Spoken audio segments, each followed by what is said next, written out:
Cuman dibuat wong telu lho, Mas. Kudu posisi sini sing pas lho. Lah iya lemah to aku.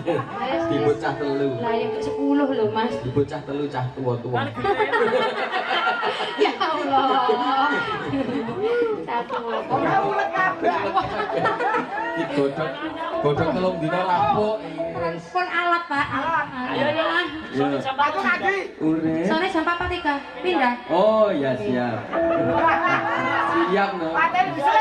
Kula jam 9 nggih pindah kula. Kula nggih rame kula. Ora rame karo wong rumah.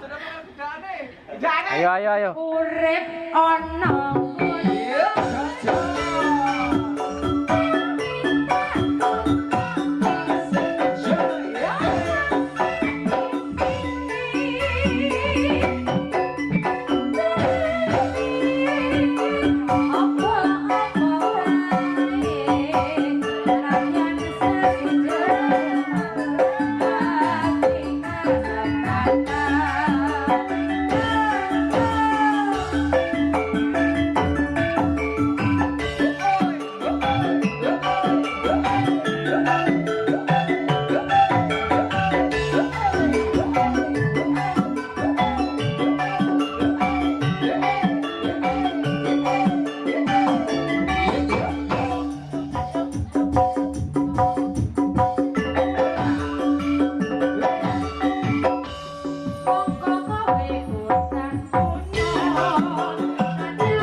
Wis mulet kabeh.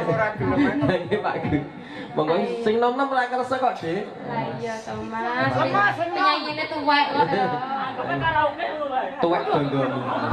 Aku Lina iki. Tulisan berjalan ya, teman. Berarti ke pemandu iki. Oh, kowe termasuk pemandu. Ora apa-apa tuwek dondong iki. Wah, Nah, kan mesti sing ngakon mboke kae. Ayo, ana bapakmu kae. Urip ana